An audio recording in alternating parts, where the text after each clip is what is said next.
Welcome to It's Up There Podcast. I am your active and attractive host for another episode of the fastest growing podcast on the market right now. We want to say thank you to everybody that's tuned in.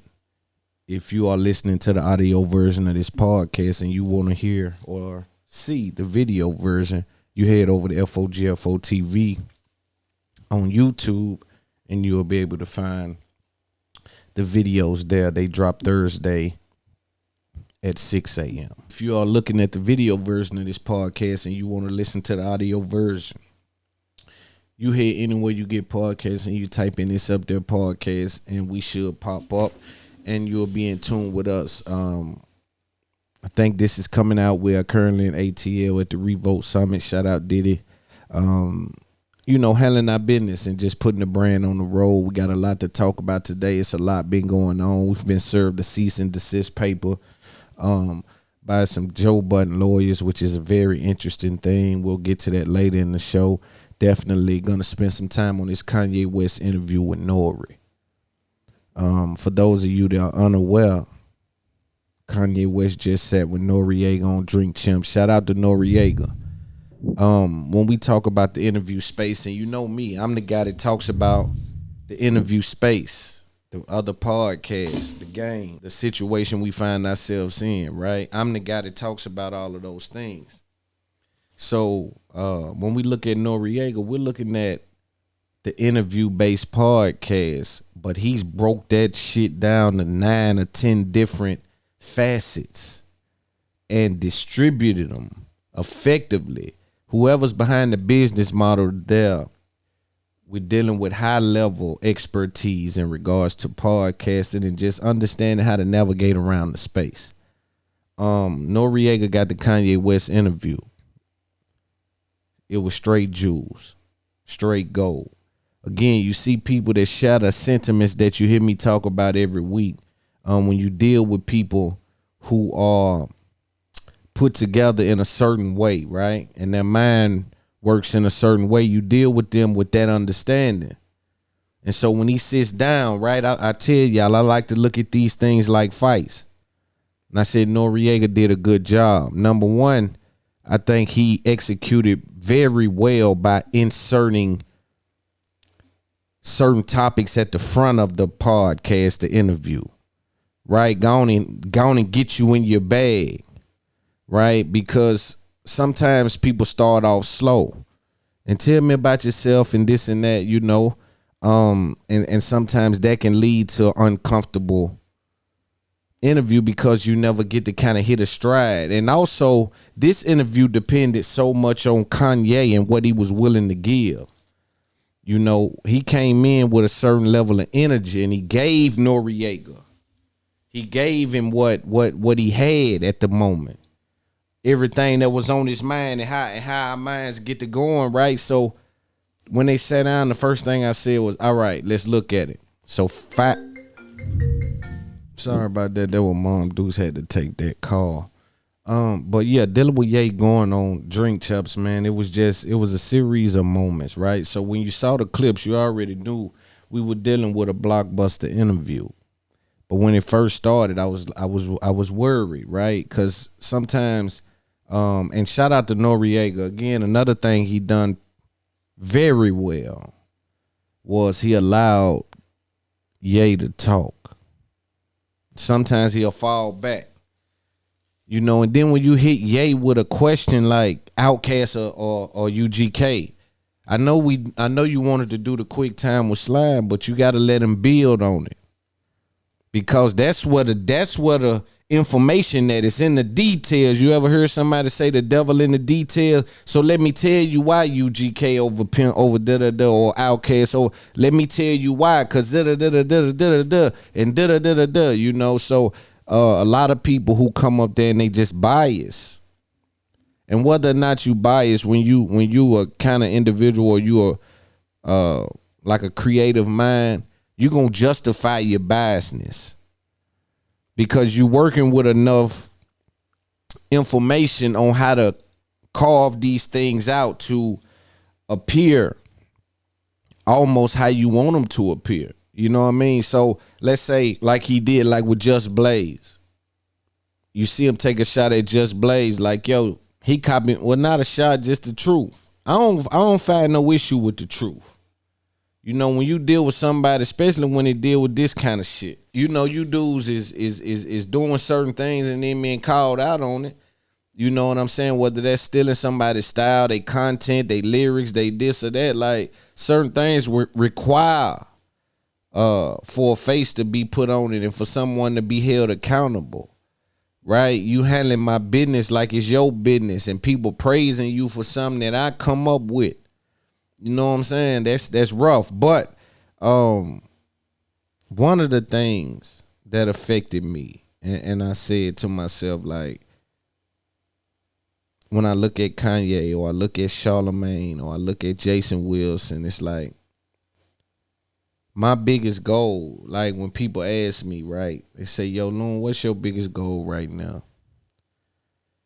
And I always tell them my biggest goal and my biggest flex right now is to be able to focus on my goals. And for some people, that's one sentence. But for those that are cerebral thinkers, that's a mountain of information. Being able to focus on my goals mean that I'm financially free. I'm financially in a place where my family, my loved ones, we have those worries are now subsided. You know, and I've been able to build something that now allows me the freedom to now. For I always tell my people, they ask me, when you gon', yo, I gotta wait. I can't, right now ain't the time. Yeah, right now ain't the time. We in a stampede. You fall in a stampede, you know you dead, huh? You better do everything in your power just to stay up. Because once you fall, now everybody steps on you. So we in a stampede right now. I don't have time. Everybody I know running to the same targets. And so when you hear somebody like Kanye West speak, he's speaking from a privileged position. Not privileged that someone, or he was birthed with a silver spoon, but he's worked himself in a position now to be able to tell somebody. That's the only thing I want to say about the Charlamagne and Boosie and all of that is sometimes people work themselves into a position now where they can focus on other people. And with focusing on other people, it sounds crazy, but sometimes when you focus on other people, you fix yourself. Because the selfish person that's only focused on themselves, they don't consider fixing anything. They don't see any justification in changing anything because it's working for them. What happens is because you a liar, your wife is hurt oftentimes. Because you a cheater, your wife is hurt oftentimes. Because you a liar, your children are let down oftentimes. Because you are lazy, your family is let down. Your kids don't have a room. You don't have a home. You can't afford a car. You can't afford dinner, right? So sometimes when you let go of the selfish little boy and provided the luxury of time, right? Because some people don't have time. And that's the message that I like to convey to people. Like, you have to understand, right? You dealing with people, and when I speak to Earn Your Leisure, I want to simplify things. Yo, I know some dudes with 250,000 right now. What can they do to secure that? What can happen? Like right now, step by step. Like, where do they go? Right? This ain't about me, right? This ain't about me, right? But give some information on how to, because I've always had a tag team partner in that regard. See, sometimes who you latch on to, and that's why I say a lot of these dudes, I don't respect them in regards to their hustle. I respect their status and where they currently sit, but your hustle I don't respect, because sometimes you can get in the car with somebody and their aspirations and how hard they go helps you get to where you going, because by proximity, you in that car. But had he not been driving that car and they put you in that driver position, now we got to see if the vehicle remains you know, going at that high speed, you know, because you're dealing with the particulars, man, and it take a scientist, man. I always tell people it take a scientist, you know. But we're gonna listen to a little bit of the Kanye West, a little bit of what he had to say, and then we'll navigate through it. Kind of ways, and you can't be mad for somebody. At the end of the day, this man has sold more records than anybody, and part of his technique in basketball, people got different techniques. Like I went to the gym with Kobe, and we didn't even really get to play ball. All he did was show me videos of Scottie Pippen, and you know Scottie Pippen's got a wide wingspan, right. But he didn't talk about that. He talked about how fast he was moving his feet. And he was like, yo, this is inhuman, right? This is inhumane. This is like, and he was studying that. He wanted to learn how fast he moved his feet. So when Drake don't do a diss, like an outright diss song where it's a headshot. He's gonna set it up like war. You know what I'm saying? Calculated and strategy. Yeah, when people went to go get Hitler, they didn't go straight for Hitler. They set up fake tanks. They set this, and this. So he gonna do stuff like, live 5 blocks down the street from you, DM He said crept through the light switch. Is that what you told him? He gonna like go and, you know, DM every single girl in your family, every single girl around your family, everybody, all your niggas, girl, He's gonna really? So it becomes like, so you already got that. It's like away games and home games and stuff like. And football and this is professional rap. Right. This is the first time we in a place of like professional rap. So all that's there. So if he throws out a bar right here, it might be a bar only. Like what Pac said, you and I know what's going on, right? But it's all psychological, right? So it's like what button is someone gonna hit? Where can you hit him? It's like I was just at the game with Jay Prince last night, and just seeing, it was talking about how many below the belts there were, how many this there was, and the whole thing about on that record that he had. You know what it is? I got the perfect. I never thought about this tonight. Okay. You know what? I bit his ear. You know what I'm saying? Okay, so to me, in my opinion, right, this was where the interview kicked in. This is where Ye kicked in, right? You got to see somebody, again, see how you got to let us ramble. Because what'll happen is we'll catch it. But you gotta let us go, and then we'll find what and then we'll settle into the point right there. What happens is they interrupt. People tend to like to interrupt. You know what I'm saying? Now, when I first came in here, and I'm gonna let this point rock out because he made an amazing point. But when I first saw this interview, I want to be clear about this. When I first saw this interview, I said to myself, you need to see this, LOON. What this shows me is light at the end of the tunnel. Because, you know, I was going to say, like, you know what, man, like, I wasn't going to say it, but I said, me and dude, like, hey, yo, if you listen to me, you know what type mindset I got. If you really dig in and listen, you know what type mindset I got and what I'm working with. You get that kind of shit all the time. Right? But the freedom attached to that money. I'm a dangerous man with a couple 100,000 without any real structure, right? These people can afford to say I'm living in a bag. You know why? Because it's real security around everything else. That's a luxury. And those are my biggest goals. Again, I reiterate, my biggest goals is to be able to focus on my biggest goals. Everything surrounding that is self-explanatory. But this is what the interview picked up. Let's look at what he done. Like, again, he's getting in his bag right now. I'm going to let it rock for a minute, and we're going to drop some real game when he come back. Exactly. You know what I'm saying? Because they ain't see what Holyfield was doing. Right. They ain't see what he was doing. Tyson, like, telling the refs, like, yo, you ain't see this? You ain't see this? He's like, Tyson, I'm going to take this in my own hands.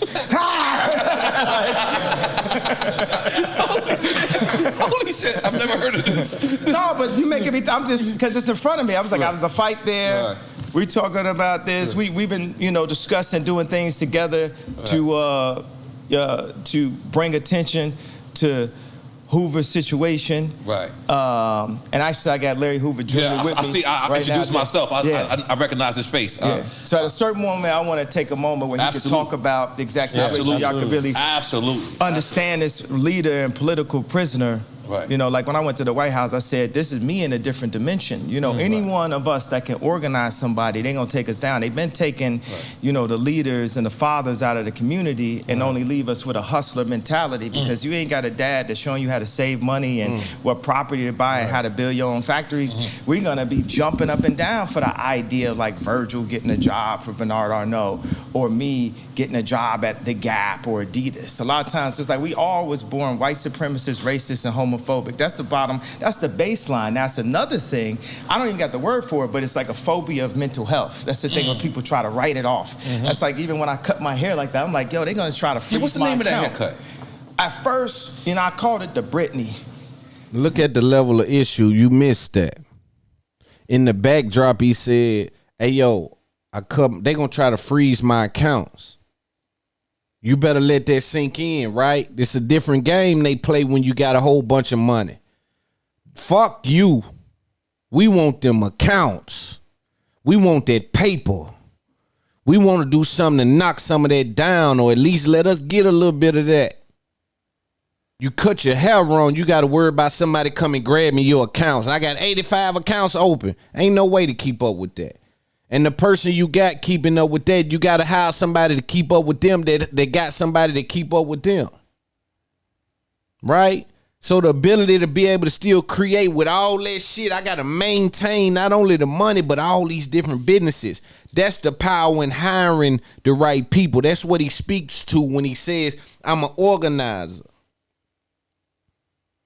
But a lot of us are dealing with skill sets that we can't identify. We don't have the financial freedom, right? Now we know there's something there. Like who say that little Ray ain't an organizer in the project, but we can't figure that out because he running rampant around now. Unfortunately, all of us won't get the opportunity, but those of us that do, the cream will rise to the top. It should, right? So this ain't by coincidence you see some of these people at the forefront. It ain't by coincidence you hear me say, yo, we going multi-million. This ain't by coincidence. I ain't guessing this.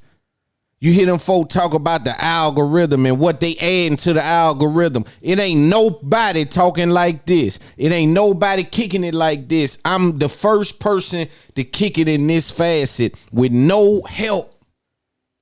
A one-person machine. It's never been done. I don't care what you talking about, right? With this level of game. But what I'm saying is, he's identified his strengths, identified his weaknesses. See, what happens is when you become worry free, you're able to say, wow, let me focus on. You ever been on a 2 or 3 week vacation from your job?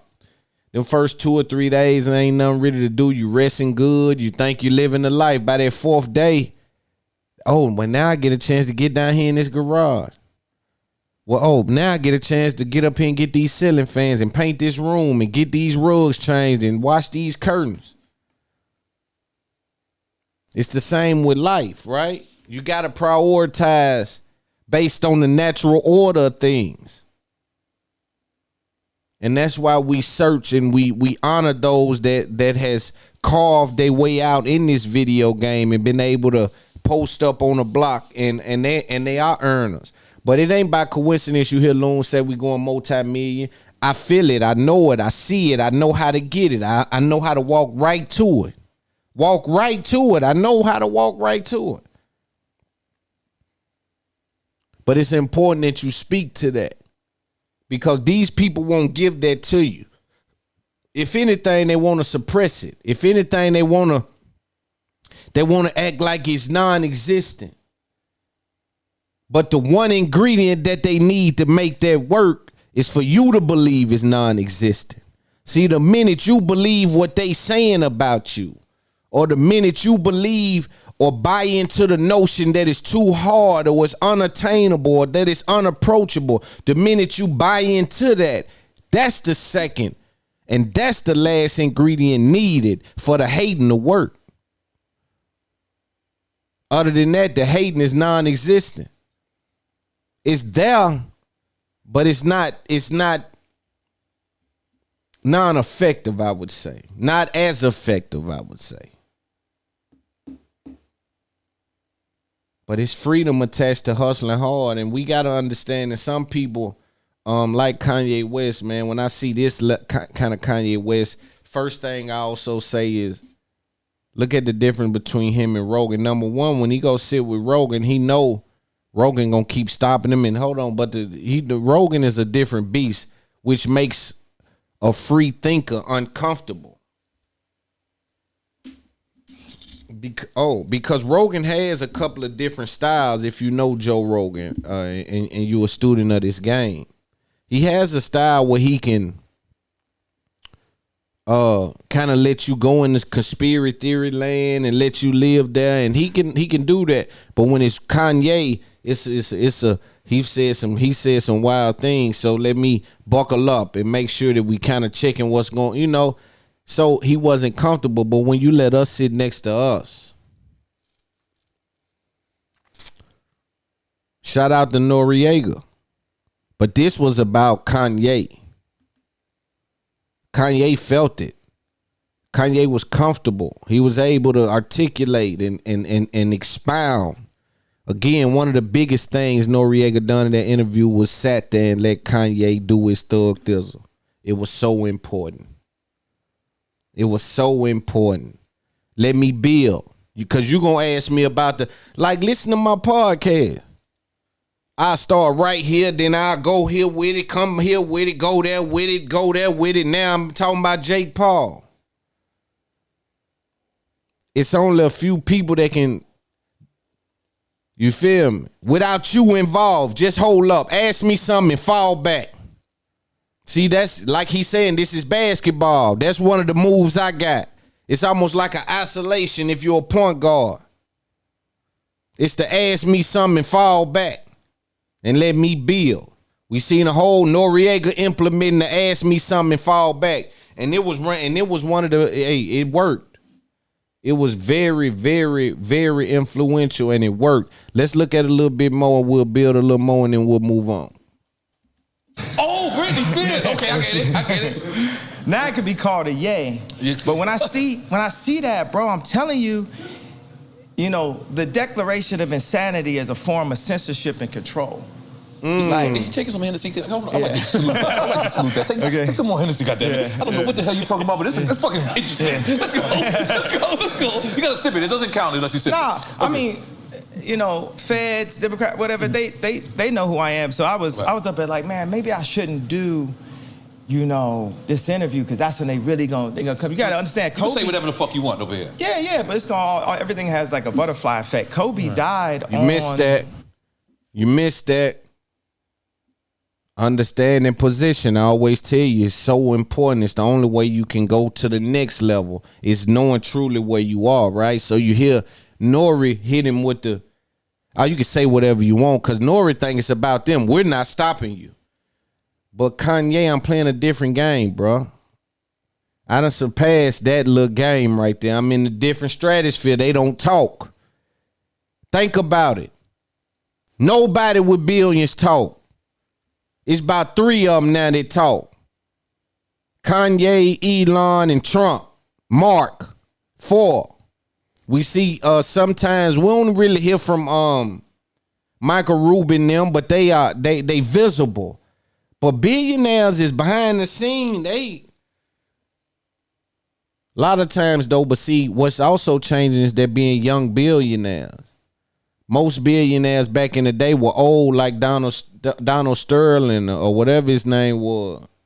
They be old white men and shit like that. And then you got young billionaires like Mark Cuban, like a Kanye West, like a Elon Musk, like a Jay-Z, like a, these folks are young with $1 billion or $2 billion. Oprah Winfrey, not as old as back in the day. They be shriveled up but they got money. But You gotta think. He understand that, dog. I'm worth however many billions of dollars. What I say is is looked at the different way. It's looked at a totally different way, and it's a butterfly effect. But I always tell people, understanding your position probably is, again, one of the most vital ingredients to going to the next level. I always say, if you're going to the doctor and you're unsure about what's hurting, you're going to get a doctor a hard time. You got to be clear where you stand and clear where you're trying to get. You always heard Kanye. It's been one of his most staple things. As you hear me, as I share, I'm clear where I'm going. Where you going, Loon? I'm going multi-million. You feel me? Where you going, Kanye? I'm going right to fashion. You got to know where you going, but you also got to know where you sit at. You also hear me on the other side. Loon, without these questions being asked, I'm communicating these things. Loon, where you currently sit. Why sit with no information but spending money trying to figure everything out? You heard Kanye back in the day. Kanye, where do you currently sit? They trying to ostracize me, leave me in fat. They telling me I should stay a rapper. I should be a producer. Nobody's even asking these boys that. But they clean where they going. They clean where they stand and they clean where they going. So for them, it's important to communicate that. Number one, we willing it into fruition. We willing our way. We willing our way there. But understanding where you from, understanding your position and where you currently sit is important. In Calabasas. Right. You know what I'm saying? On the street where I would drive my kids to school. That's crazy. This video game, this Grand Theft Auto is real. Right. So, but, with me and Drake, we all really on the same team. Just even on this planet, period, we on the same team. We the people we think is our ops and all this stuff. Right. Once we understand, and this is, I think, the job that God actually has for me, is for us to all realize that we are playing inside of the same time. There's one thing we all got in common. If we all in the same place in the Christian calendar, right, at all times. We could be the first civilization to become civil. As a matter of fact, let me take out the word can. I hate the word can. I hate these in between, word can and should and if is like feds. It's like somebody you think is with you, they're not really with you. They're like a fourth leg that could just fall anytime your whole table fall over. That's why we have to will these things in fruition. So we say we will be the first civilization to become civil. We still in the dark ages. We attack each other. Mentally, we go back to the rap stuff with me and Drake. We in World War III. This is warfare right here. And I swear to God, I didn't comment on you online that you don't know. You can't come see them. You know what I'm saying? It's in Korea, the suicide rates is crazy. People's esteem, how you feel about yourself, body dysmorphia, overdoing it with the drip and all that. So I'm about, Robin Hood, really breaking down the class system. That's why I went to the Gap. All right, so this is a check-in. We're about to fast forward to a different part of the interview. We'll be right back. Kane, why don't they start with the drums? When we was kings.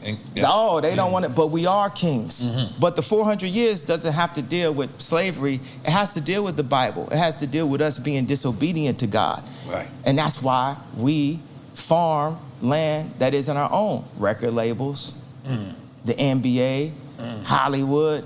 These boys be scared. They be sitting there. Michael B. Jordan be telling my cousin, man, I want to do what Ye do, but I'm just, I'm right here. Or, like Kevin Hart, man, I like that. I'm envious of what Dave Chappelle could do. And then they sitting it at us. Me to him. Say this. Tech, blah, blah. He said this. He said that. It's like, boy, there will be blood. Stop fucking with me. Because y'all fucking with my money. Y'all doing shit. I got 80 accounts right now. I got people that's like, why I got 80 accounts? That's that Bob Marley through the toe. You understand? I make hundreds of millions a year. Then I look up and it's like, I got 30 extra people came down to Sunday service. 30 other extra people, that's 30 cars, 30 flights, 30 mini bars, 30 movies. Who watching? Ain't nobody load up this movie. Who wants to see? Well, I wish I had a name of a funny ass movie that don't nobody want to see. That would have made it funny. But who want to see this movie? You get what I'm saying? These is moves, and I come up. It was one dude working with me. I said, how many stories I got? I said I had 88 storages. And then my wife, because she's still my wife, it ain't no paperwork. I love that. I love that. Yeah. I love that. Go ahead, gangster. Go ahead, keep going. That's hard. Yeah. So I gave it to her because she's really good at storage. She loves, like, this is her pastime is like organizing. So when she went to the store, she's like, oh, you got 36 storages. That's a silent murder. That's gas. That's like poisoning you slow through the wasabi. Or something in every little piece of sushi. You got Japanese whiskey. That's exactly. Yeah, you know what? Let's switch it up. I love Drake. I was just telling you things that he was doing in the professional game of rap that was throwing me off. And then, okay, I bit his ear. You know what I mean? And that's what happened. That was Mike Tyson, Holyfield. That was professional sports. We in professional rap, meaning it's too many people that get paid off of either of us for something to happen to either of us. Yeah, true. You know what I'm saying? So we'll be on the record talking, I'm gonna do this. No, you're not. You're too rich, man. You're too rich. It does become ridiculous at that point. Yeah, it's just, you know what I mean? So, and why, you know, and life is just so fun and it's lit and we get to be professional, you know, rappers for a period of time out of our life and pull in this energy and have people talking about it, but it's a certain responsibility. I think that it's a redemption, a redeeming quality. This is what I have. I'll be wanting to sit down with Drake to say this, just as an OG to him, is the redemption. Like when I asked him for the beat for TSU, that's my favorite song on CLB. It's like, Mama is not around, Daddy is not around. CLB, talking about Certified Little Boy. Yeah. Okay. Yeah. So. I'm not gonna do a joke like, man, you ain't know the name of the album. Listen, man. I live in my own world. So with that being said, right? Seeing this interview with Kanye, and you see how he mentions Drake. This is one of the superpowers that Kanye West has. Being in war, in some people's eyes, losing musically to Drake, but being unafraid of Drake, saying his name, not dancing around it. It just feels more powerful than someone, well, no, don't mention his name. We're not going to talk about them dudes or this or that. You know, no, he's a powerhouse. Like, yeah, we're not going to talk about everybody that says our name. Some of these dudes are scratching and clawing. You know, they trying to fix their financial burden on the backs of people that's financially secure. Right? So by me dissing LOON, I'm able to get closer to the people that's interested in LOON because I'm trying to reveal something lie. It could be a lie, but I'm trying to reveal something that they may not know about the person that they're interested in, so that'll bring them my way. This is why you see people from folks' old neighborhood come out. Oh yeah, I grew up with man. He says. Well, why ain't nobody done nothing to him or robbed him while he dying now? He dying now, ain't he? Yeah, man, I know him. You know him. Okay. So, but all I'm saying is it ain't about, see, people get it confused that they coming to you because you got the information of the Jews, so they interested in you. No, their interest in him runs so deep that they willing to listen to you about him because it's something you revealing about him, whether true or not, that let me hear that. I didn't know that about such and such. You see?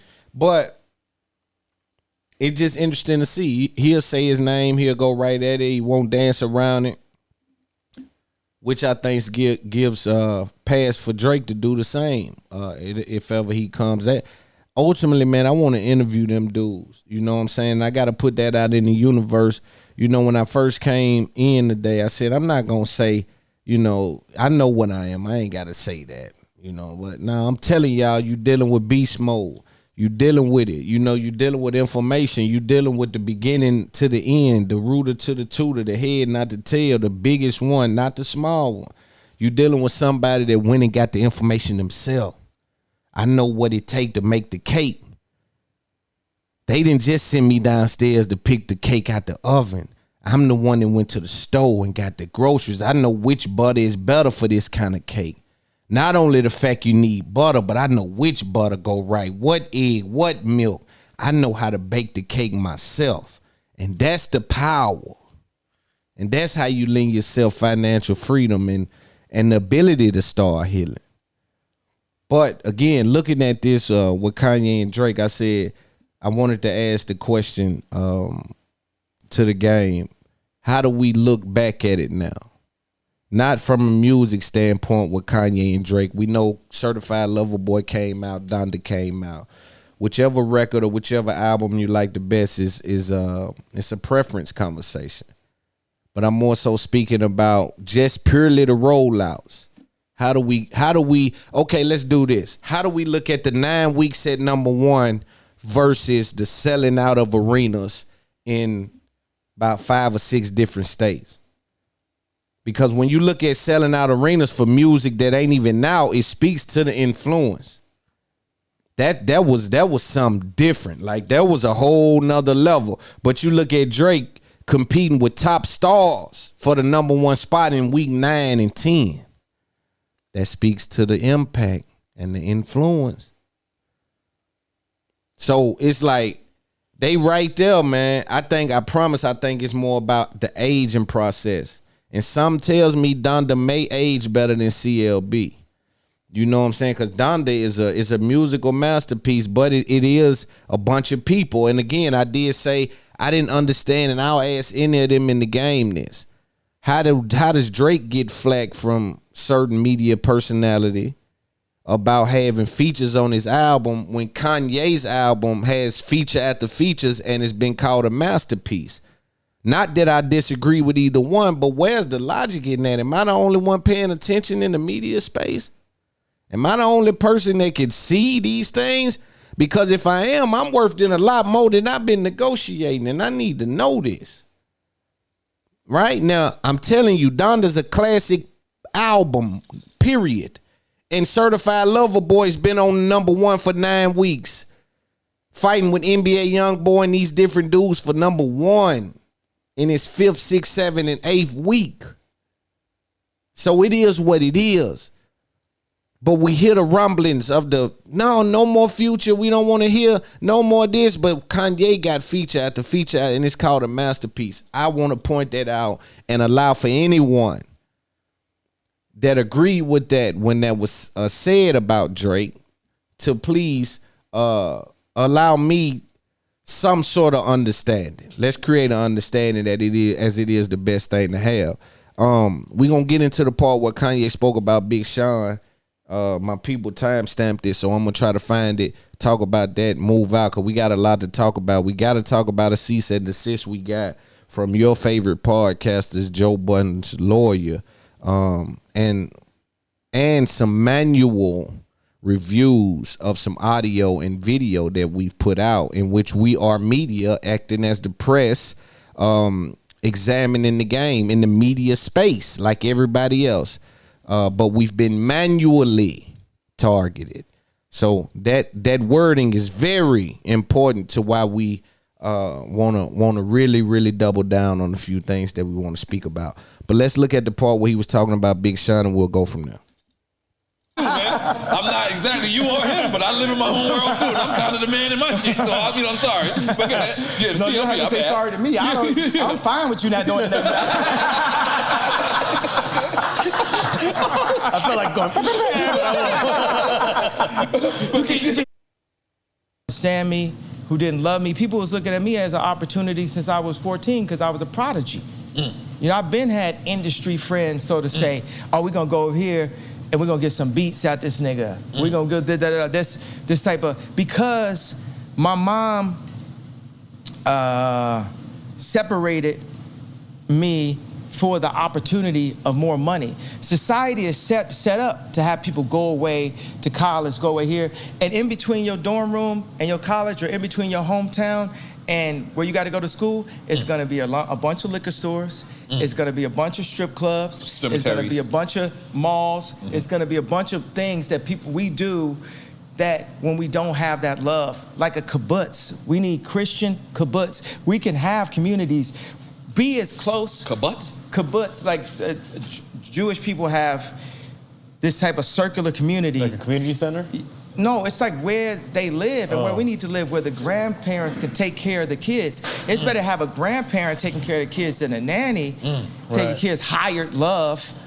Right. You get what I'm saying? That we move as a community. And as a community, we will not fail. There's communities that didn't go into slavery, like I think it's in Masada. Okay, hold on. Let's just finish quick time slide. I don't want to go there. All right, let me do a shot. Yeah, do a shot. You have to do a shot yet. You don't have to do a shot yet. And I said all that to say that we got our opinion with Kweli. I love Kweli. I never really liked the way he rapped. I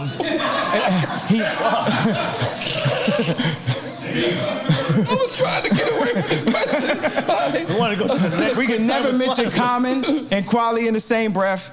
Keep it going. Okay. Oh shit. Holy shit. All right. Hurry, man. Pusha or Big Sean? Oh, I love this. Let me tell you. This ain't nothing quick about this quick time. Let me see if this works right. Okay. So I already decided that when I die, on my tombstone, it's gonna say, I deserve to be here because I signed Big Sean.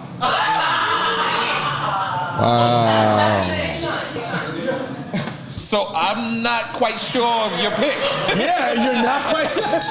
So Big Sean, he said, you know. Big Sean over Pusha T? No, I'm saying that the worst thing I've ever done was sign Big Sean. That's a beautiful thing. Oh, that's a beautiful thing, man. No. Wait. The worst. The worst. The worst. Oh, this is the best. Holy shit. I know. You fucked me up right now, bro. You fucked my algorithm up. Time out. I thought you said the best. Okay, hold on. Nah, man, look, they let that, man, I know this man mama, bro. You know what I'm saying? I've changed this man's family, and both John Legend and Big Sean, when I ran for office, got used quick by the Democrats to come at they boy that actually changed their life. And that's some sellout shit. And I don't rock with neither of them. And I need my apologies. I ain't saying they gonna change, but niggas is scared. I feel you. You know what I'm saying? Everybody ain't got 100 talents. They got them under pressure. And you still got him signed to your contract? Is he still on? Man, good? When we sign, we just working for the white labels. We ain't signing nobody. This ain't independent. Yeezy's the only 100% owned, independent, black owned or whatever. I don't know if it'll be owned after this interview, but you get what I'm saying? Like when we sign someone, we don't sign someone. We're signing someone to the bigger Vivendi slave ship, to the bigger universal slave ship. Right. Y'all saying, all his tweets was crazy. You know why Prince gave me the song Jail? Because he liked what I did. And he's like, I like what you did with them contracts. You said Prince gave it to you. Right. Man, he definitely, guess who's going to jail tonight? You know what I'm saying? A Gemini spirit. People who don't, because he was on that tip. Yeah. Just people who don't know, you're talking about Prince. Yeah, I'm talking about ass out Prince. Yeah. Yo, so I want to speak about that a little bit, right? You see what a communication comes from. Shout out Big Sean. Big Sean says he's next to going to revoke. Can't wait. I guess he'll air out his side of the Kanye West interactions. He says Kanye owes him about $6 million. I find that interesting. Kanye got a lot of money. $6 million is not he was spending $1 million, according to them, spending $1 million a day to live in Mercedes-Benz Stadium. So that's definitely unique to owe $6 million. That's only 6 days of the 3 weeks you stayed in Mercedes-Benz Stadium. But you hear about him saying, yo, I changed his life. I ran for president, and them dudes turned their back on me. Kanye really probably don't understand that some of them people are dealing with the optics of what it looked like. I think Kanye West was on a mission to try to free Larry Hoover.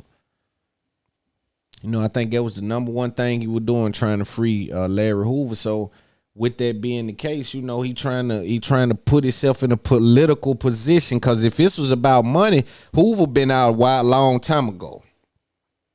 This is about power at this point. That's why they call him a political prisoner. So in the moment, I didn't know what Kanye was doing, but then when I seen him go up there and say something about Larry Hoover at the dinner, I said, oh, I kind of see what's going on.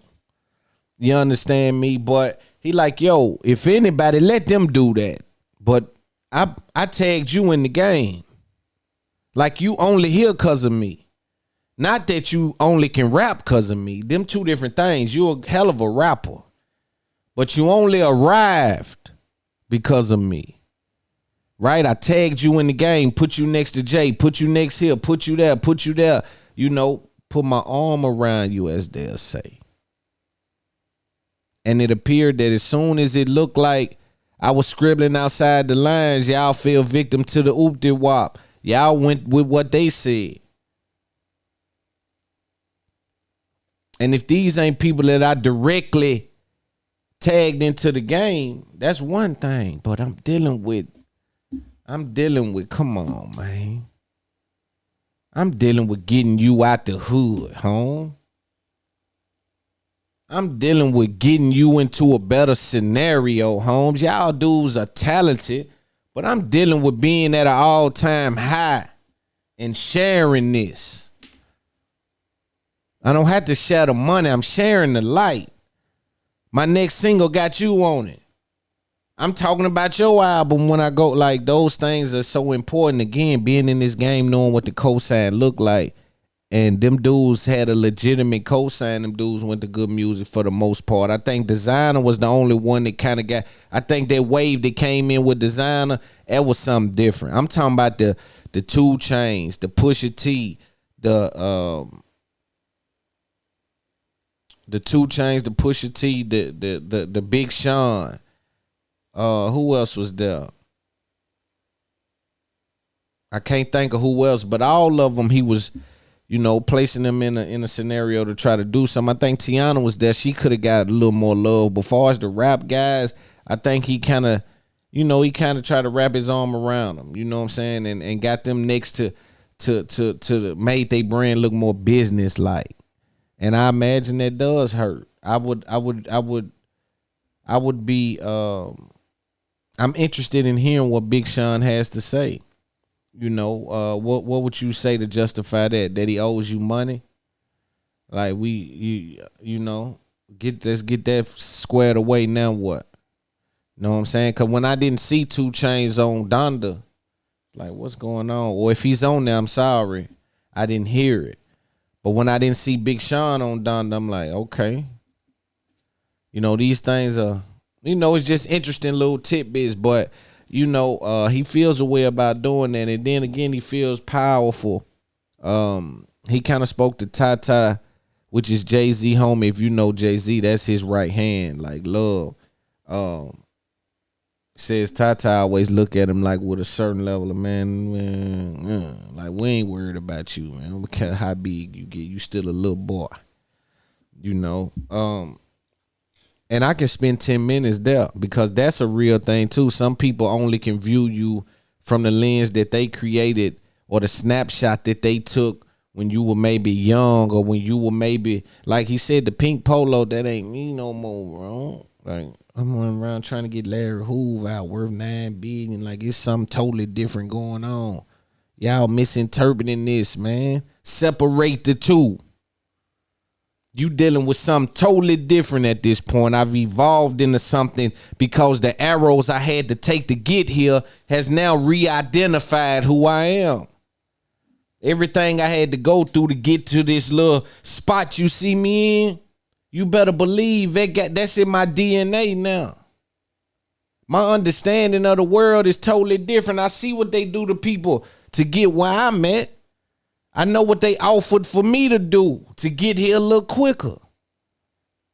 You know, so it's information that can only be attained by the powerful.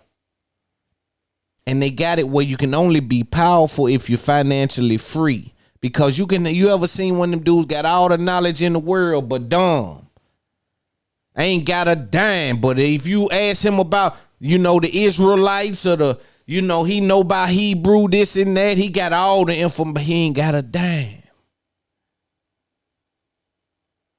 Because the more you got of one, the less you got of the other, oftentimes.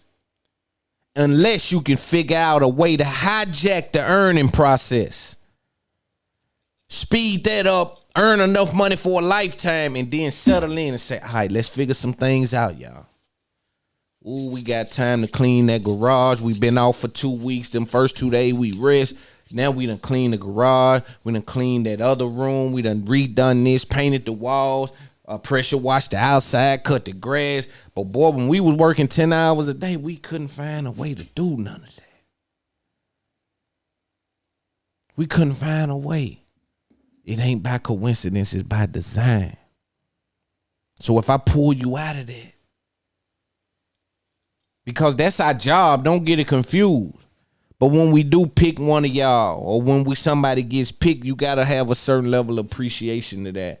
You see him try to give it up to Jay, but it's still a competitive bone in his body. You know, Jay's my boss. And see, I can say that because you know I'll go the other way. So I'm saying that because I love you and I mean that. But let's not make this out of a, because I'll go the other way with it. And I think men respect men.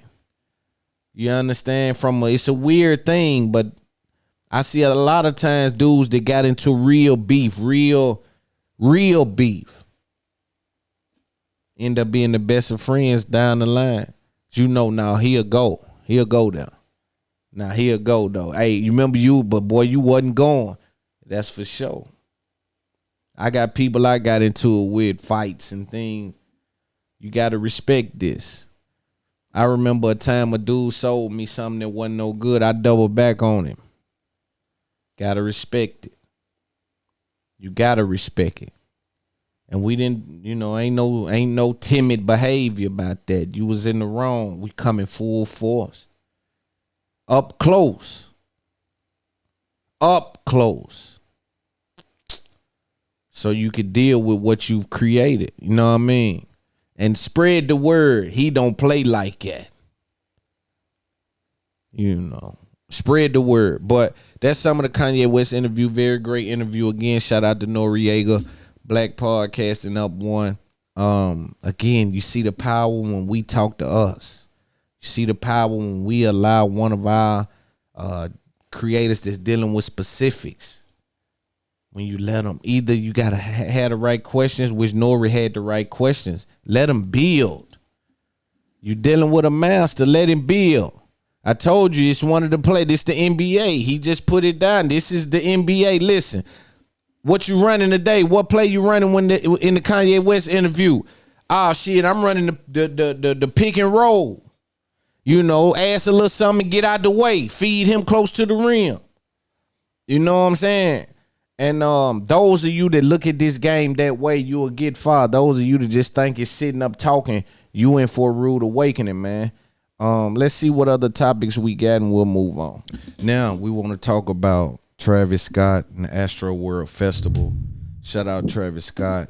For those of you that don't know, it's been reported, I think 8 deaths, 100 people injured at the Astroworld Festival. Now, this is the unique scenario I find. With some of the pushback being attached to the baby and Rolling Loud and these other festivals and people saying, yo, build your own. We got to build our own. We got to be instrumental in building our own and us trying to build our own. It is funny that soon as one of ours, right? Because I would consider Travis Scott one of ours goes out and have a festival. And this is not the first one. That's not what I'm saying. But this is one of the first ones following all of the festival talk with the baby being canceled from 5 or 6 different ones in conjunction. Meaning that there's a communication or there's a wall or there's a boys club, so to say. There's some sort of thing that allows you to be okay, I guess, to perform and be on some of these stages. Now, this is a very sad thing. We don't know the details surrounding it just yet, as it just came out. We also want to deal with Fetty Wap being granted bond. Says a lot about his case. So there's a few things to deal with, but right now we're gonna look at what ABC today out of Houston had to say of what happened at Astroworld's festival last night. Let's take a look. This morning, Houston reeling after deadly chaos at a music festival. At least 8 people killed and dozens injured when a crowd surged last night at the city's Astroworld festival. One of those hurt, just 10 years old. At approximately 9 o'clock, 9:15, the crowd began to compress towards the front of the stage, okay? And that caused some panic, and it started causing some injuries. People began to fall out.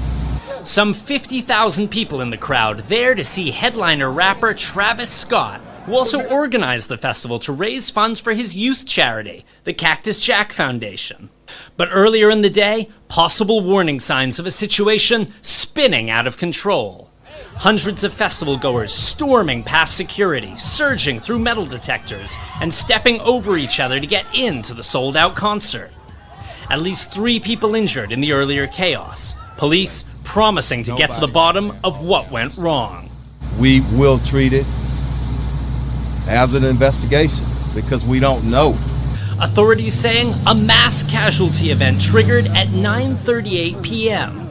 17 people taken to hospital, 11 of them suffering cardiac arrests, more than 300 treated on the scene. Obviously a very extremely tragic night. People go to these events looking for a good time, a chance to unwind, to make memories. But no one ever wanting to leave with memories like these. Now, we have not yet heard from Travis Scott or other festival organizers, but there are major questions still outstanding about whether this festival should have been allowed to go ahead given those injuries earlier in the day. Guys? Yeah, just a glaring question there, and the video unbelievable. Raf Sanchez, thank you. Sources, according to TMZ, don't cite me as the source of this. According to TMZ, and a source close to Travis Scott and the Astroworld Festival said that someone there went crazy and started to inject people with things that caused them to panic. That is scary. That is deep. That is scary. That is something that'll have me like, you serious?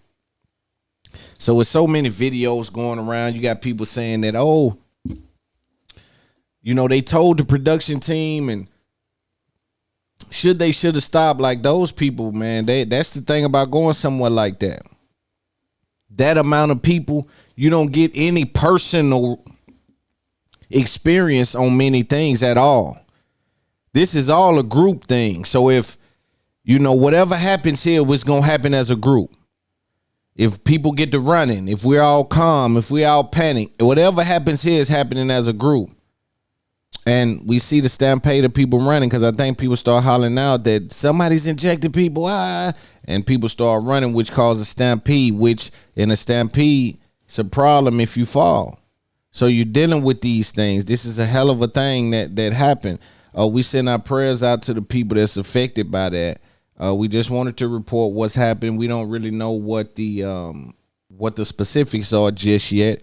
Travis Scott did release a statement saying that he was mortified and he's devastated by what took place, and will cooperate with Houston PD in any way to ensure that if someone was in fact injecting individuals, they are held accountable to the fullest extent of the law.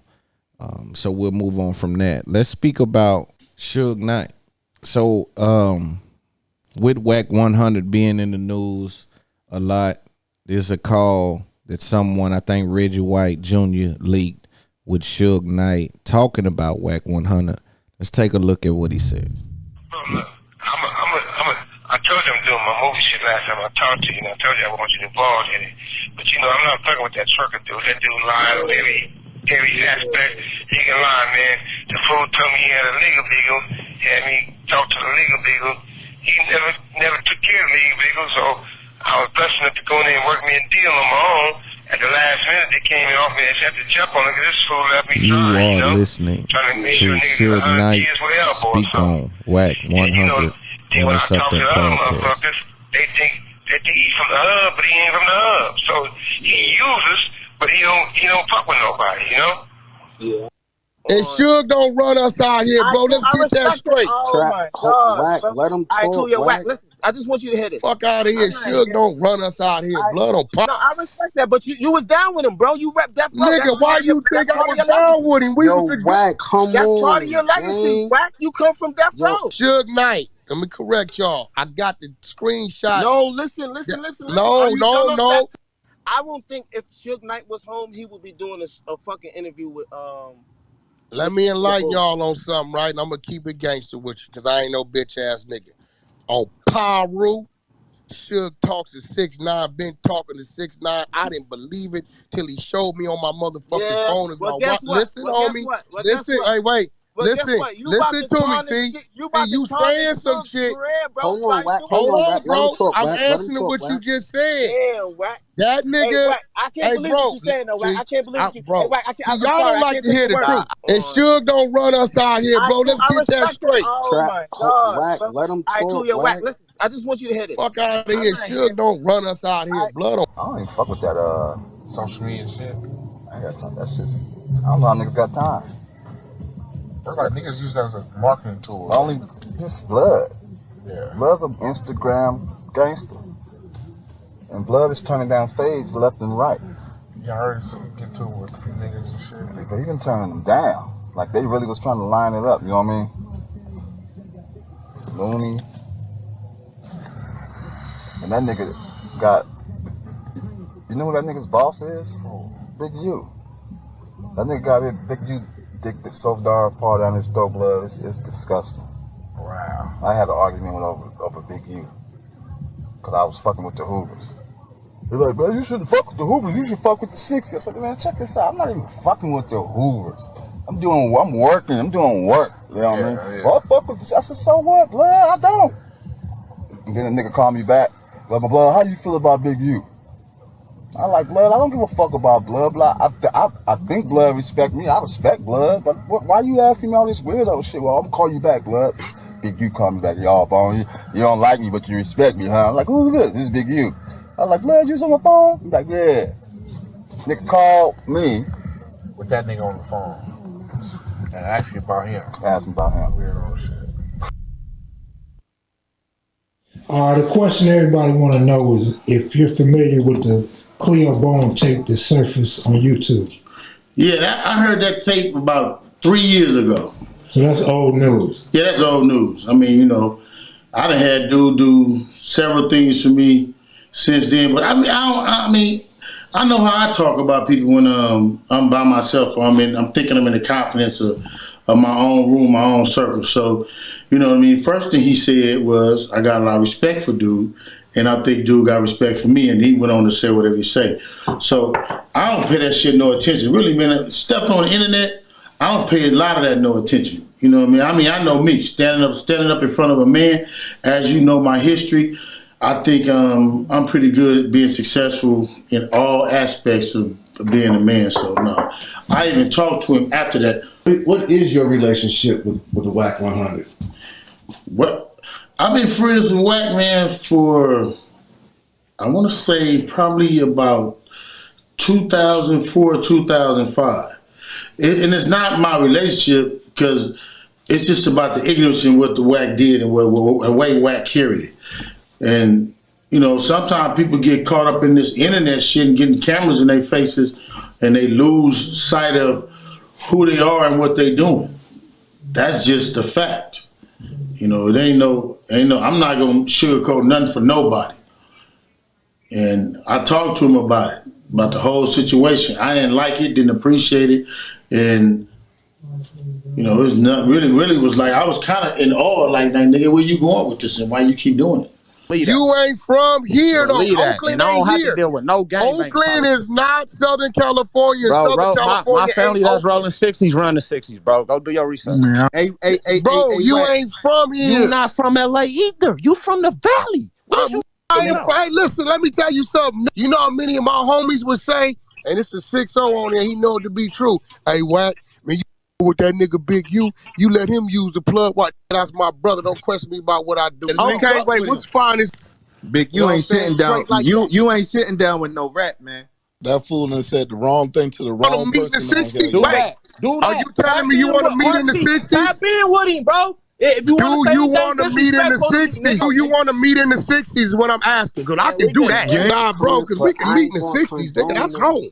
I ain't tripping that. That's definitely not your home. Don't do that on that on Pyru, that's my home. Not your home. You must be from out of town. You must be from out of town. You can hear me, that's bro. my home. Bro. You must be from out of town. You'll get touched with me over there, boy. That Crip shit don't work with us out here. Dirty, cool Crips and Bloods don't beef like that, little bitty ass. But call Big U and tell him line it up. We can get out today on Pyru. That's easy. I want to holler at you about that 60s line, though, for sure. They want to get on the line with you. Your home in the 60s want to holler at you since you from 60s now, bro. On God. Hey, bro. Because don't feel you for disrespecting Nip anyway. Because I don't know what I've been out of home in the 60s. Shut up. You ain't even from out here. You be quiet. You ain't even from out here, boy. You better learn your demographics, number, bro, so we can get on the line. So it's about 10 of them got my number over there. Tell them call Big U. Hey, so it's good. I'm from tell them call. Hey, listen. Tell them call Big U. Not the right one. Tell them call Big U. Know that. Right? I can meet you at Big U house. He got a nice open area in the back. Bro, you know who RG is.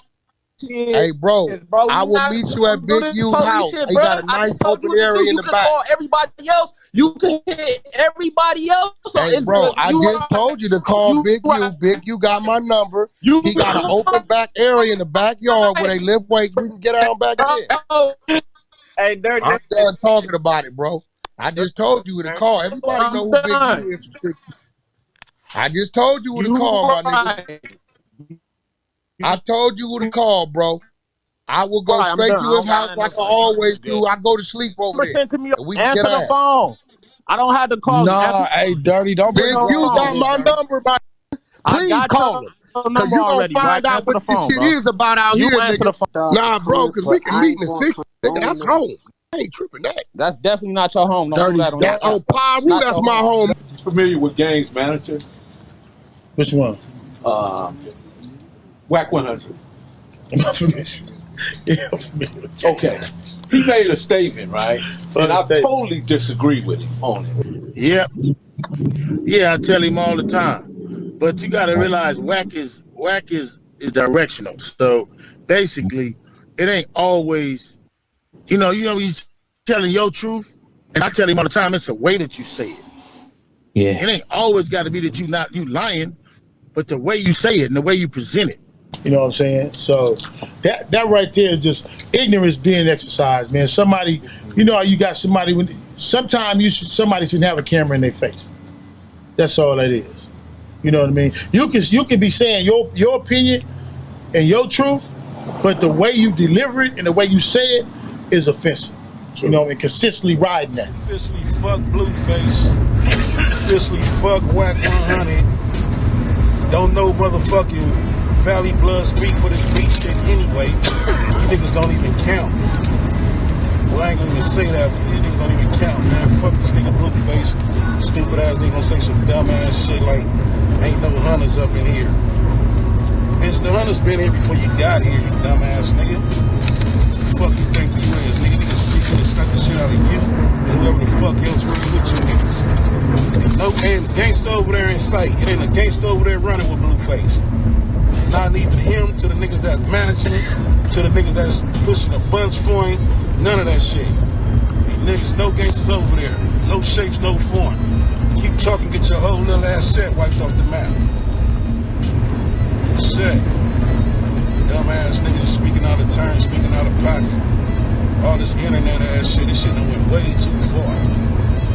Niggas ain't no hunters in there. This nigga must ain't never been to the county jail, the state jail, and he damn sure can't be a LA. So this is just some stuff on YouTube. I'm not responsible. Let me make this clear on behalf of myself and It's Up There podcast. We didn't put this together. We don't know what a lot of this is. We got Suge, Big U, Cleebone, Sloan, and they're talking about Wack 100. This is unreleased audio. Only here on It's Up There podcast because of my research team. They took care of this. Scary ass niggas. All you industry bloods, all you niggas check in to Big U. Big, you got all you bitch ass niggas on speed dial. And the rest of you little ass niggas like Blueface and all you niggas, man, niggas strip you niggas on sight. Wack can keep his bitch ass in the valley like he gon' do. You know what I'm saying? You niggas call y'all phones, jump on y'all phones and everything. They go call Top Dog. You know, but he really tell TMZ when he even thought he was from the hub. You know he ain't from the hub. No. Then a while back, you know, a lot of the older homies was like trying to holler at the boy PlayStation or how the boy Ray J, right? Mm-hmm. He was telling them he was telling them if they want to talk to them, they gotta go through him, right? So when they was getting out, he texted them and said, look, if you motherfuckers keep calling me like y'all some bitches, y'all gonna piss me off and I'm gonna start getting y'all stabbed and raped and fucked all in your ass, right? So he shot that to all the old homies. He even shot one to old dog, right? Oh no. And yeah, so dog hit me. I was on the streets, right? He was so hot telling me I could see the steam coming through the phone. I said, man, he ain't saying no shit like that. He said, I'm finna send it to you right now. And I read it myself, right? But you know how they be. We on our way, bro. Don't trip though. That that type of shit, right?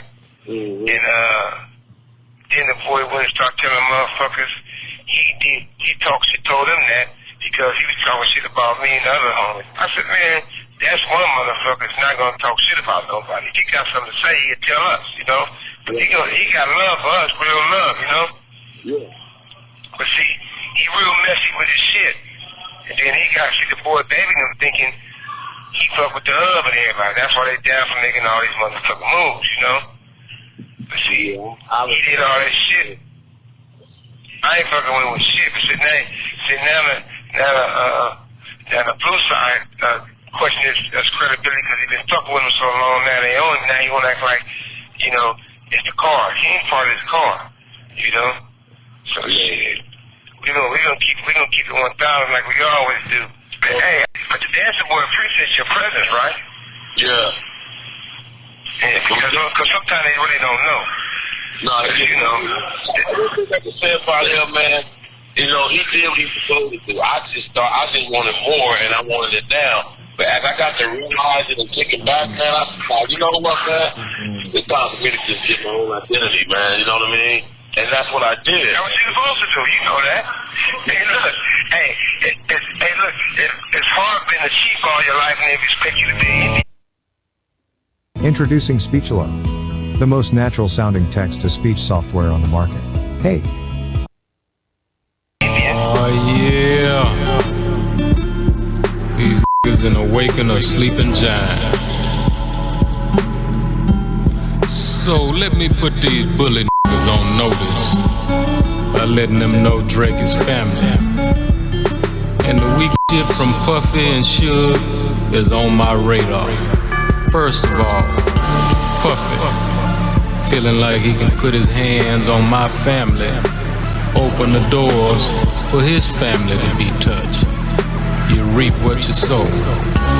And to Sugar Bear on Lil Wayne's nutsack, nigga, you know I ride with Drake, so I accept any invitation you wanna bring. I'm your worst nightmare. See, Prince said that, right? And this stupid motherfucker said something about Puffy and also brought my name up, right? But the crazy thing about it, the idiot, when that shit when Puffy bombed on Drake, This call is being recorded. From by Craig. They ran up on me. I told them motherfuckers real plain and simple. Because everybody was saying shit about Wayne. I said, I fuck with Wayne. That's a little homie, period.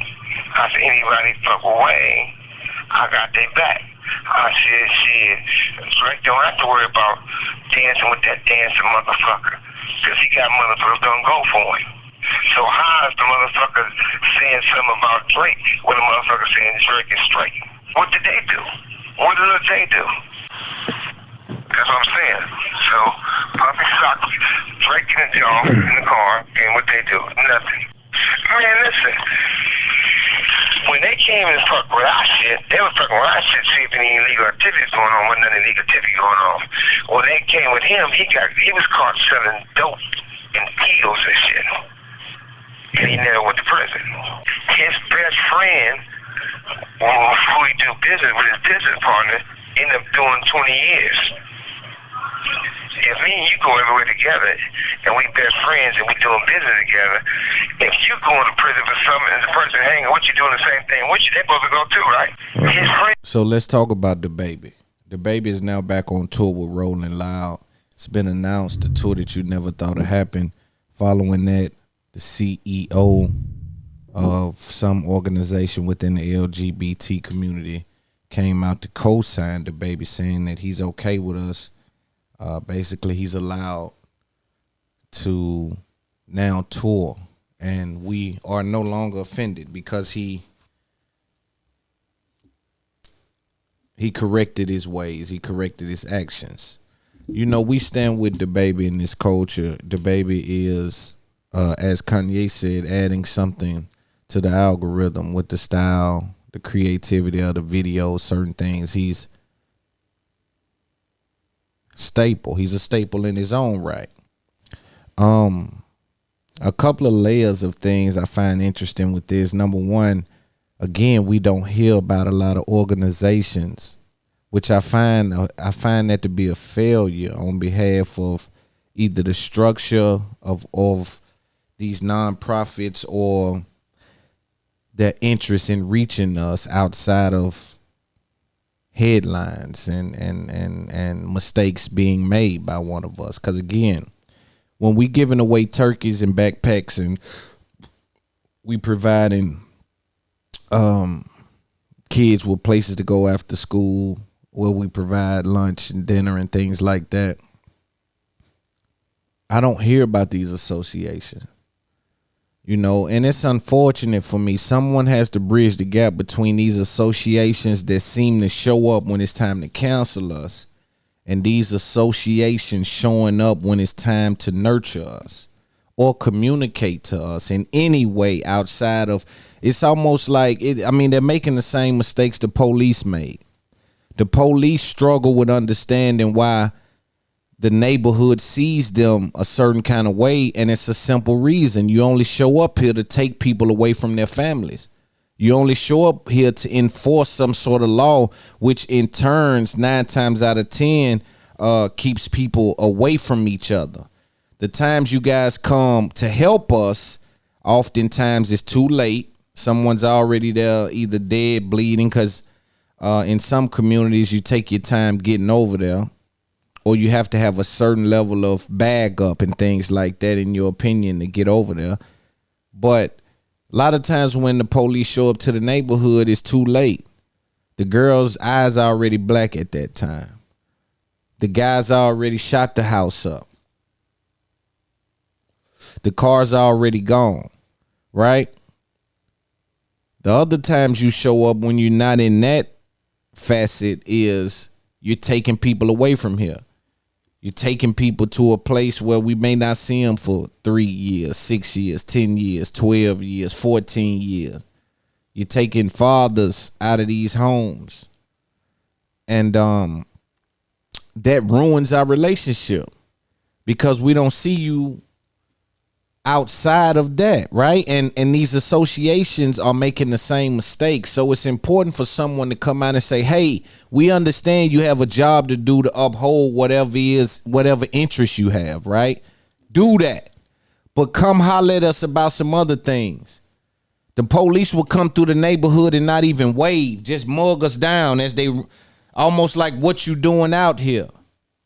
The only time we spoke to the police is when they got out to search us without a warrant, 15 years old, things like that, right? So build communication with us where you could have got on the line with Arnold Taylor, where you could have got on the line with South Coast Music Group, someone along those lines, and been like, yo, let us holler at Baby. Let him come over here and do a podcast. He said some things that wasn't cool. Let this young up and coming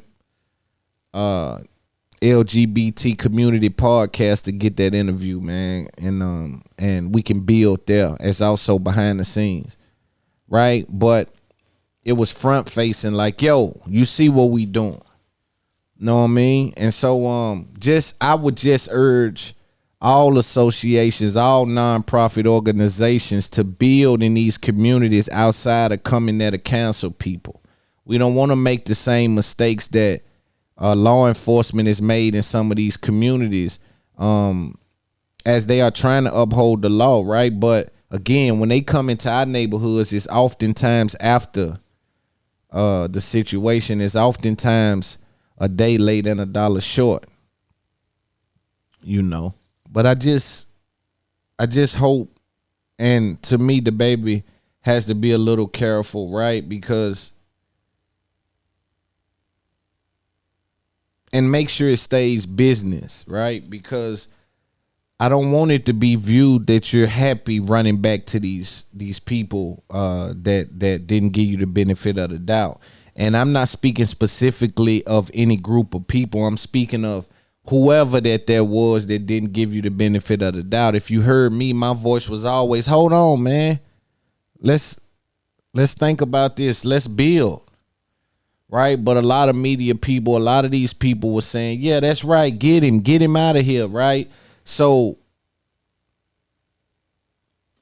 we got to worry about the longevity, the effects long term of some of these things, right? So let's make sure that we still staying close to to being who we are, true to ourselves, right? But also make sure the business is secure. I always told everybody it was in no circumstances you lose that amount of money for something that's being said. Now, something that's been done, that's a different thing. But something that's been said, we don't lose that amount of money for. So I get the clean up on aisle 5. I get that. That goes unsaid. I want to make sure that they're not trying to play one of us. You know, I hear a lot of people say I wouldn't have took that bag. I'm not going to say that. I just want to make sure that it's being viewed a certain way, in a good light, right? And that's my only concern from that standpoint. When I think about it and I look, you know, at what happened with the baby, and I look at Boosie, how he's now positioned himself as being almost like a target to a certain community, and represented that he kind of has a certain level of hatred for an individual from that community, right? And it concerns me when I see T.S. Madison, right, go on Breakfast Club, or Boosie go on Breakfast Club, or Lil Nas X, any of these people, right? Because when I boiled it all down and thought to myself, I said, these are all black men at the end of the day.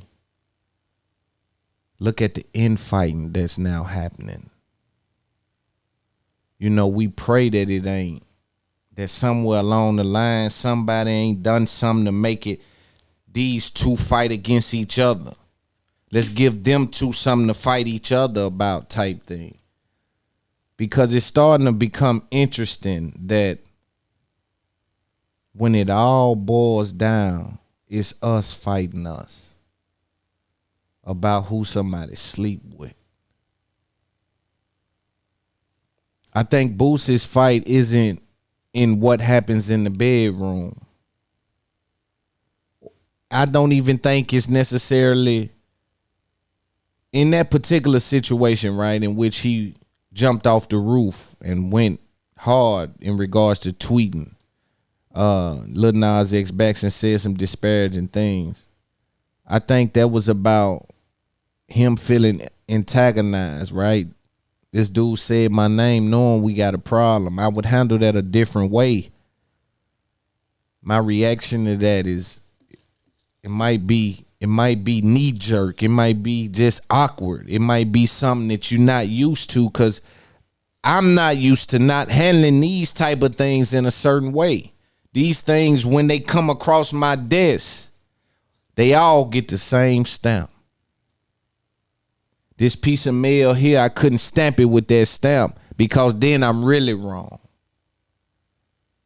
And I don't want my legacy or to even be considered to have that level of in my heart, I don't want to, nah. But my reaction to this, I might implode.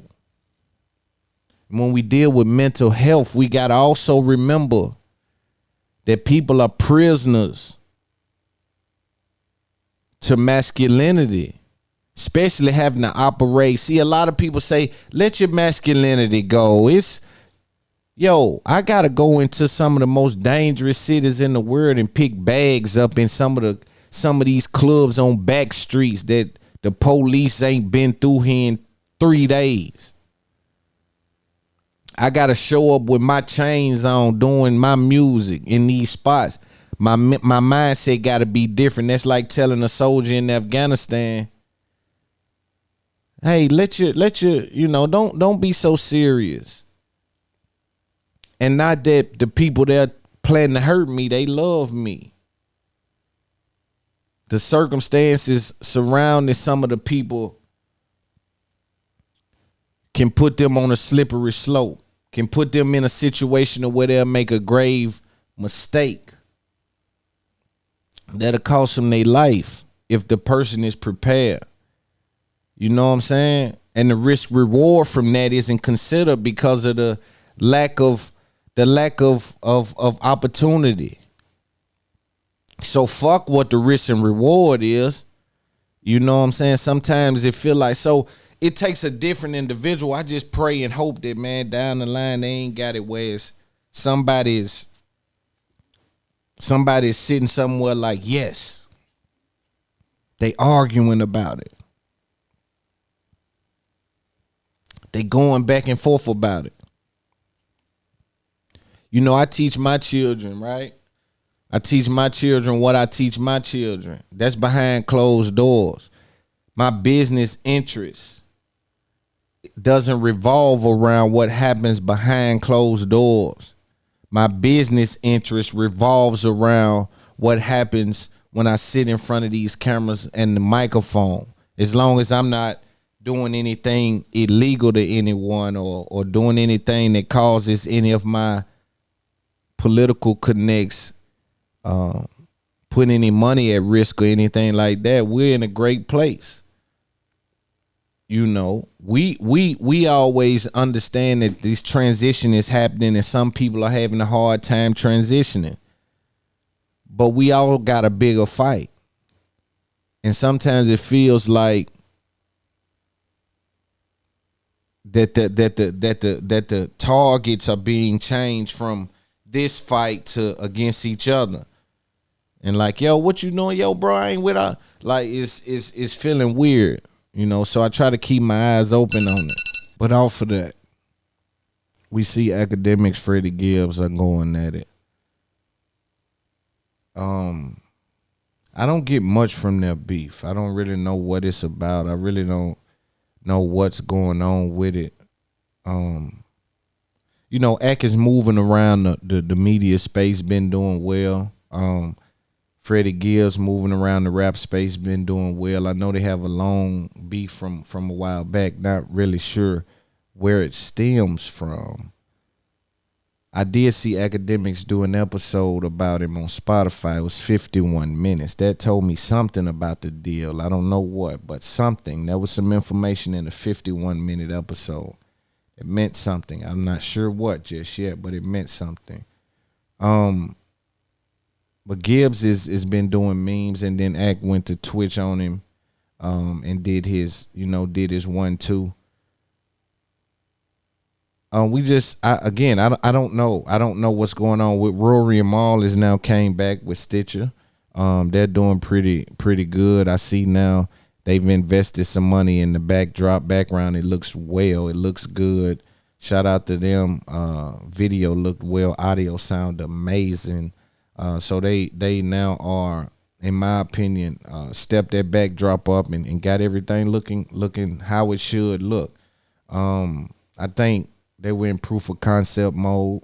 Even though they had the numbers, they had to actually go out there, put something together to be able to pitch somewhere, which is a beautiful thing. I think they did that, made that well known and got that done. So that's amazing. Shout out to them on their journey. doing what it is they do. So we'll watch them as well on Stitcher. They got a bag for that. Good business being done. They talked about a little bit about the $10 million thing that Biggs put out, and how that's made life rougher for him. So just a good episode, good things, good vibrations. Let's see, anything else we want to talk about. All right, let me revisit the Kanye West interview just for a second. All right, so let's get back into the Kanye interview, man. I'm gonna watch that interview maybe about 6-7 times in the next couple of days. Profound gentleman, profound interview. Communication is important. You know, it's speaking to someone at the higher level, someone at the top bunk, someone at the top of the mountain. And they speaking down to us that's climbing the mountain, and they giving us information. The hiking shoes are no good. The backpack is too heavy. You need a hammer. You need nails. You need food. You know, they giving us game. So it's important to digest those things. Again, they dealing with particulars and the details of what it took to get from 0 to 100 in a certain amount of time, and continuously flipping that money. And the information and the exposure that comes along with that is critical, right? Because the information attached to that exposure, you can't pay for. You can only get with the privilege of having money. It's a difference between being able to pay for something and getting some on the guise that you are someone that has money, right? It's a privilege attached to the wealthy. You heard Kanye, his whole thing was, hey, yo, I want to make my money help so many people that my money's no good anywhere I go. It's a privilege, right? So you step in Chicago, man, it's 22 businesses here that I funded or helped or some kind of way, you know, been influential in, right? So it's just so many different layers of what was said on that interview, man. I just think that that is just something that you got to digest a couple of times. One point that I want to make that I didn't make earlier is about him saying that, don't call me a rapper. And for me, I second the notion, right, as far as the rapper thing, and I understand the box that it places us in and what they mean when they say rapper. But when I viewed it a second time, I said, well, on one end, I say, yo, come on, Slime, you know what I'm doing, right? You know I ran this thing all the way up, right? I'm talking about all the way up. I broke the ceiling, the glass on the ceiling. I broke that, right? So respect that. I want that on one end, but on the other end, when I do think about community and culture and us as a whole, I sometimes look at it like, embrace the rapper side. Not because it's a personal reason, but because we see how they paint the rapper. So it's great to see the rapper be able to make it that far up the ladder. Let them see the range, right? Because we're going to see the RICO charges. We're going to see the Hobbs Act. We're going to see those things. So allow us the luxury, right, to view the rapper from a lens of, he has 9 billion, he's a rapper. I know that's a shocking statement, but I also understand the confines that it places you in when you're dealing with that amount of power and money. You know, so my conversation would have went a little deeper into that. Like, all right, so what do we do with representation? The black fist was important when they won the Olympics the first time, or when such and such finally got them a touchdown, or the first black baseball player to run around and it was important to throw the symbolism. That was always a thing. And it always will be a thing, because with those symbols, it penetrates the mind of people that you will never be able to speak to. And so with it being so many of us in the community, you heard him even speak to, yo, this person's an earner, this person know how to read a contract, right? So all of these different things make us a community, right? And when we lean on each other for our strengths, and not be jealous that some people are ordained to do certain things. I think it's always important to embrace position. You know what I'm saying? But that'll affect people you will never get to speak to. And when you become that big, the goal is no longer to only affect the people that you touch. It's to affect the people that hear you, affect the people that listen to you, right? There's no way Farrakhan can come and touch all the people that he's affected in some way, right? All of the lives that he may has crept into and changed things for the better folk, right? There's no way for him to personally touch each and every one of them physically, but through the words, right, and the teachings is where that comes from. And just like T.D. Jakes and these other monumental speakers that we have, right, their ability just to get the point across